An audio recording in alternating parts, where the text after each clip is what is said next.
ഗ്രീസാണ് ഇപ്പോൾ ലോകത്തൊരു നിർണായക നീക്കവുമായി രംഗത്തേക്ക് വരാൻ പോകുന്നത്. അതായത് തുർക്കിക്കെതിരെ ഗ്രീസ് ചില നീക്കങ്ങൾ നടത്താൻ പോകുന്നു.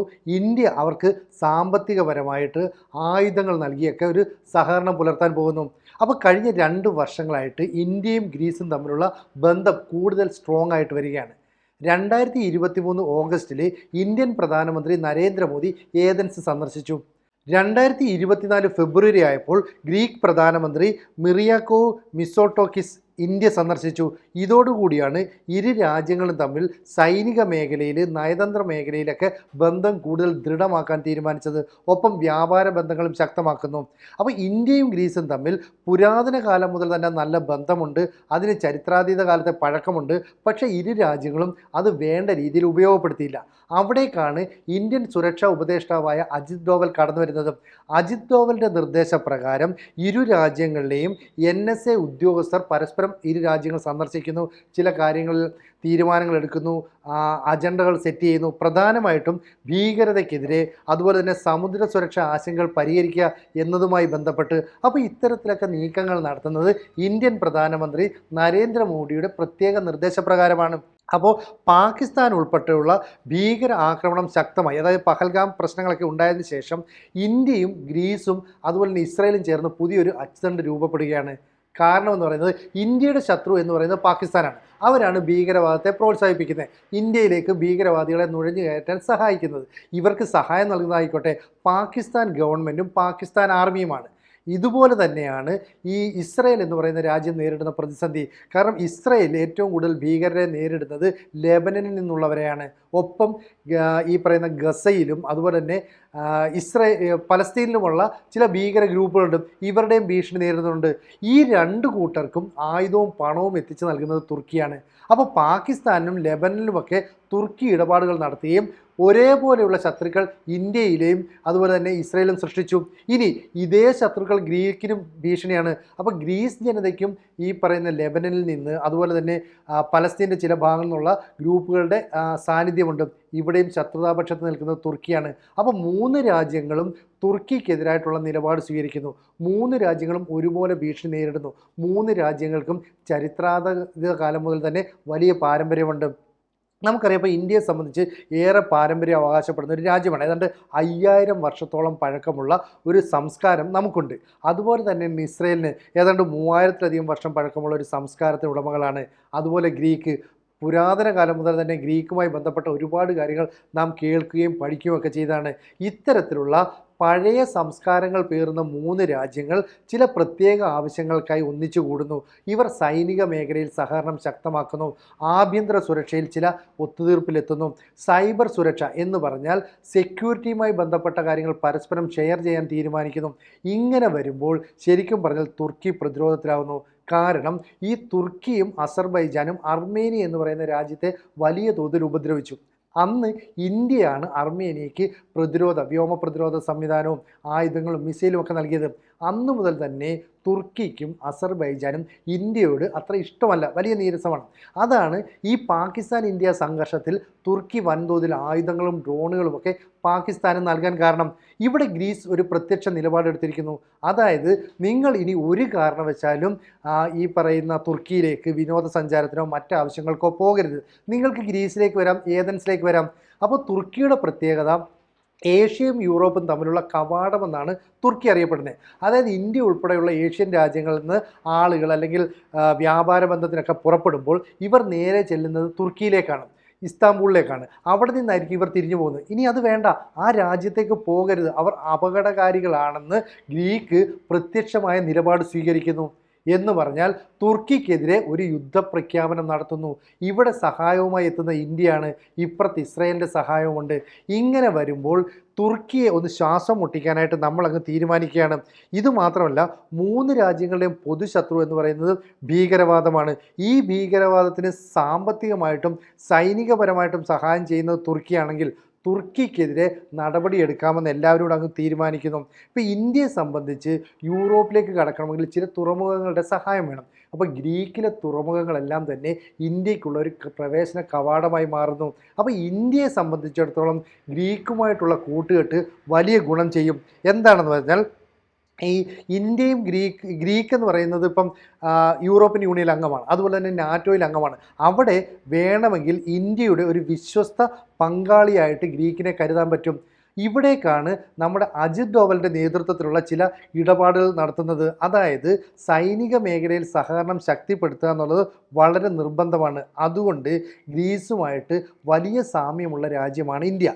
ആ സാമ്യത്തെ സഹകരണ മേഖലയിൽ, പ്രതിരോധ മേഖലയിൽ, സൈനിക മേഖലയിൽ വലിയ ബന്ധങ്ങളാക്കി വളർത്തിയെടുക്കാനായിട്ട് തീരുമാനിച്ചാൽ മതി. ഇപ്പോൾ 2023 മാർച്ചിൽ ഏതൻസിൽ ഒരു ഭീകരാക്രമണം ഉണ്ടായി.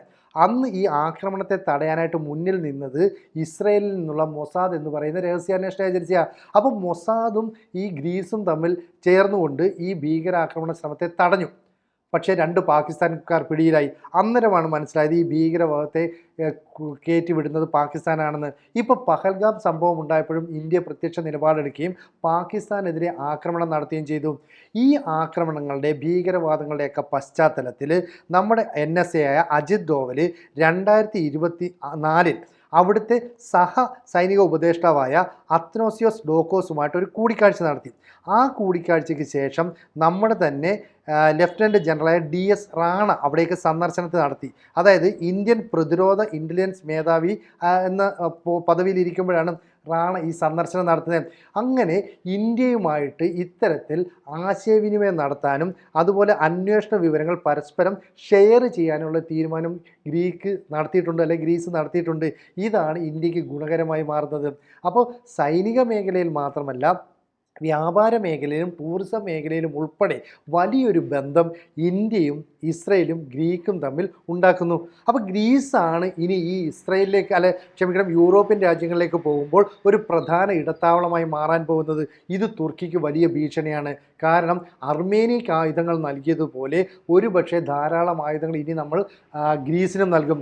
കാരണം നമ്മുടെ വ്യോമ പ്രതിരോധ സംവിധാനങ്ങൾ, ബ്രഹ്മോസ് മിസൈല്, അഗ്നി, അതുപോലെ തന്നെ ആകാശ് പ്രതിരോധ സംവിധാനം, ഇതെല്ലാം തന്നെ എത്രത്തോളം ശക്തിയുള്ളതാണെന്ന് ലോകരാജ്യങ്ങൾ കണ്ടു.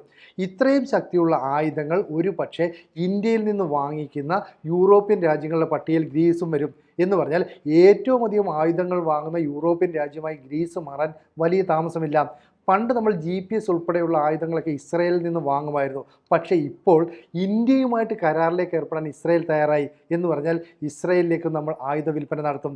അമേരിക്ക ഇസ്രയേലിനെ ഒറ്റപ്പെടുത്തിയപ്പോൾ ഇസ്രയേൽ നേരെ ഇപ്പുറത്തേക്ക് മാറി ഇന്ത്യ വലിയൊരു പങ്കാളിയായി കാണുന്നു. ഇപ്പുറത്തെ ഗ്രീസും വലിയ പങ്കാളിയായി മാറുന്നു. അപ്പോൾ ഒരു വശത്ത് അറബ് രാജ്യങ്ങൾ, മറുവശത്ത് യൂറോപ്യൻ രാജ്യങ്ങൾ, ഇപ്പുറത്ത് ഇറാൻ, റഷ്യ, ഇവരുടെയൊക്കെ ഒരു മധ്യവർത്തിയായിട്ട് പ്രവർത്തിക്കാൻ എല്ലായ്പ്പോഴും സാധിക്കുന്നത് ഗ്രീസിനാണ്. പക്ഷേ 2 വർഷങ്ങൾക്ക് മുമ്പ് റഷ്യയും ഗ്രീസും തമ്മിലുള്ള ബന്ധത്തിൽ ചില വിള്ളലുകൾ വീണു. എന്നാൽ ഇന്ത്യയും റഷ്യയും തമ്മിൽ അടുത്ത ബന്ധമുള്ളത് കൊണ്ട് തന്നെ ആ വിള്ളൽ നമുക്ക് പരിഹരിക്കാൻ പറ്റും. അങ്ങനെ വീണ്ടും ഇന്ത്യയും ഇസ്രയേലും അതുപോലെ തന്നെ ഗ്രീസും ചേർന്ന് തുർക്കിക്കെതിരെ, അസർബൈജാനെതിരെ ശക്തമായ നിലപാടുമായി രംഗത്ത് വരും. വേണ്ടി വന്നാൽ ഇന്ത്യക്ക് വേണ്ടി ഗ്രീസ് തുർക്കിയെ ആക്രമിക്കുന്ന കാലവും അത്ര വിദൂരമൊന്നുമല്ല. എന്തായാലും ഈ പറയുന്ന പഹൽഗാം ആക്രമണത്തിൻ്റെ അനന്തരഫലം എന്ന് പറയുന്നത് ഇന്ത്യയും ഗ്രീസും യൂറോപ്യൻ രാജ്യങ്ങളും തമ്മിലുള്ള ഐക്യം ശക്തിപ്പെടുന്നു എന്നാണ്. അപ്പോൾ ഇൻ്റലിജൻസ് വിവരങ്ങൾ പരസ്പരം കൈമാറുക എന്നതാണ് രാജ്യങ്ങൾ തമ്മിലുള്ള പരസ്പര സഹകരണത്തിൻ്റെ ഏറ്റവും അത്യന്താപേക്ഷിതമായ ഘടകം. ഇത്തരത്തിൽ ഇൻ്റലിജൻസ് രഹസ്യങ്ങൾ പരസ്പരം കൈമാറാനും അതുപോലെ തന്നെ ഗ്രീക്കിൻ്റെ തുറമുഖങ്ങൾ ഇന്ത്യക്ക് ഉപയോഗിക്കാനും കഴിയുന്ന രീതിയിൽ സഹകരണം മെച്ചപ്പെടുത്താൻ ഗ്രീക്ക് തീരുമാനിച്ചു. അപ്പോൾ 3 സിവിലൈസേഷനുകൾ ഒന്നിച്ച് നിന്ന് കഴിഞ്ഞാൽ ഈ തുർക്കിക്കോ അസർബൈജാനോ ഒന്നും രംഗം പ്രവേശം ചെയ്യാനോ നമ്മൾക്കെതിരായിട്ട് നിൽക്കാനോ പറ്റില്ല. മാത്രമല്ല ഭീകരവാദത്തെ കയറ്റിവിടുന്നതിനെതിരെ പ്രതിരോധിക്കുന്ന അല്ലെങ്കിൽ അതിനെതിരെ നിലകൊള്ളുന്ന രാജ്യങ്ങളാണ് ഇന്ത്യയും ഗ്രീസും ഇസ്രയേലും. അതുകൊണ്ട് തന്നെ തുർക്കിയുടെ ഈ അനാവശ്യ ഇടപെടൽ, അതുപോലെ ഇസ്ലാമിക രാജ്യങ്ങളുടെ മുഴുവൻ തലപ്പത്തേക്ക് തങ്ങൾ വരുമെന്നുള്ള എർദോഗൻ്റെ സ്വപ്നം, ഇതെല്ലാം തന്നെ തകർത്തെറിയാൻ ഗ്രീസ് മുന്നിൽ നിൽക്കും. പിന്നിൽ നിന്ന് പിന്തുണയുമായിട്ട് ഇസ്രയേലും ഇന്ത്യ ഉണ്ടാവും. ആയുധങ്ങൾ വൻതോതിൽ ഇന്ത്യ ഇസ്രയേലിൽ നടക്കും. വ്യോമ പ്രതിരോധ ഗ്രീസ് നൽകും. അപ്പോൾ ഇസ്രയേലിൻ്റെ വ്യോമ പ്രതിരോധ സംവിധാനങ്ങൾ, ഇന്ത്യയുടെ വ്യോമ പ്രതിരോധ സംവിധാനങ്ങൾ, ഇന്ത്യൻ ആയുധങ്ങൾ, മിസൈലുകൾ, ഇതെല്ലാം തന്നെ ഗ്രീസിന് നമ്മൾ നൽകുന്നു എന്നതിലൂടെ തന്നെ മറ്റൊരു ലക്ഷ്യം നമ്മൾ കാഴ്ചവെക്കുന്നു. അതായത് ഭീകരവാദത്തെ പ്രോത്സാഹിപ്പിക്കുന്ന തുർക്കിയുടെ നട്ടെല്ലൊടിക്കാൻ ഇതാ ഞങ്ങൾ വരുന്നു.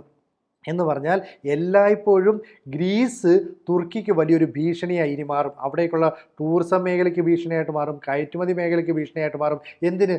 കപ്പൽ മാർഗമുള്ള വാണിജ്യ വ്യവസായ മേഖലയിലും ഒരു വലിയ മുന്നേറ്റം ഗ്രീസ് ഉണ്ടാക്കും. അപ്പോൾ കാലാകാലങ്ങളായിട്ട് ഇന്ത്യൻ പ്രധാനമന്ത്രി നരേന്ദ്രമോദി വിദേശ രാജ്യങ്ങൾ സന്ദർശിക്കുന്നത് മൂലം എങ്ങനെയാണ് നയതന്ത്ര ബന്ധം ശക്തിപ്പെടുത്തുന്നത് ഇപ്പോൾ നമുക്ക് ഏതാണ്ട് വ്യക്തമായിരിക്കുകയാണ്. ആ ബന്ധമാണ് അജിത് ഡോവലിലൂടെ, വിദേശകാര്യമന്ത്രി എസ് ജയശങ്കറിലൂടെ നമ്മൾ മറ്റൊരു തലത്തിലേക്ക് കൊണ്ടുപോകുന്നത്. ചുരുക്കം പറഞ്ഞാൽ ഗ്രീസും ഇസ്രയേലും ഇന്ത്യയും ചേർന്ന് പുതിയൊരു അച്ചുതണ്ട് രൂപം കൊള്ളുകയും അത് തുർക്കി ഉൾപ്പെടെയുള്ള ഭീകരവാദത്തെ പ്രോത്സാഹിപ്പിക്കുന്ന രാജ്യങ്ങൾക്ക് വലിയ ഭീഷണിയായി മാറുകയും ചെയ്യുകയാണ്. കൂടുതൽ വാർത്തകളും വിശേഷങ്ങളും നിങ്ങളിലേക്ക് എത്താൻ ABC മലയാളം സബ്സ്ക്രൈബ് ചെയ്യുക, ബെൽ ബട്ടണും അമർത്തുക.